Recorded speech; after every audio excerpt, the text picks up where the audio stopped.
Following on from my last video, where I explored the idea that we all have different perceptions, and that's a good thing, I want to talk about the underlying idea of tacit knowledge.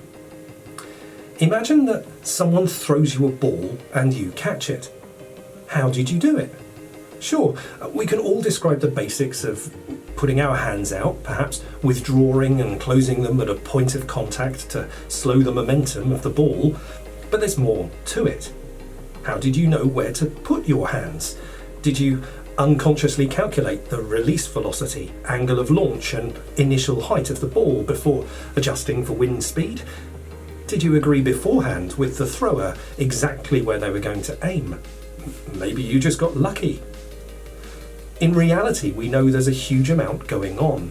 Your brain is effectively predicting the future about where the ball will be based on the data being received through your eyes, combined with experience that you have already of throwing, catching, and indeed missing such objects before.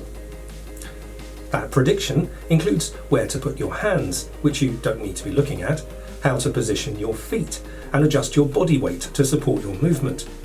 You might even have a built-in abort if you notice that the ball is something like a cricket ball and travelling fast enough to really hurt if you were to catch it.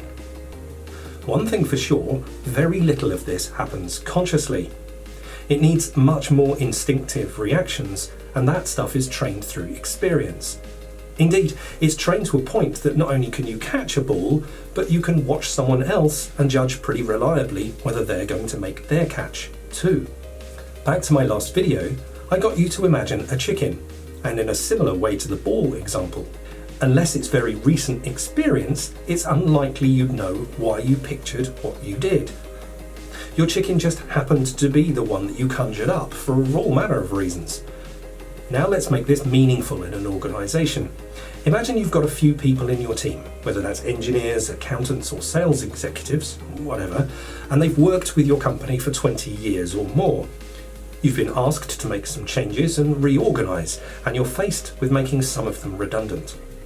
Sure, on the balance sheet, you're going to see a reduction in salary costs, a rather flat and empty number, but what are you going to lose?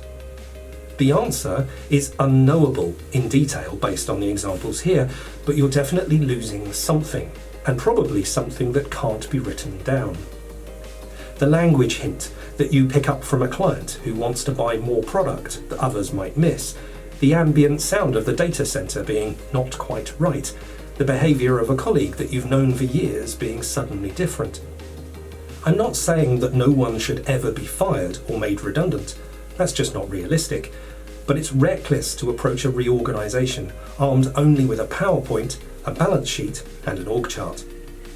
No procedure on the planet is ever going to make up for the tacit capability that you unknowingly discard.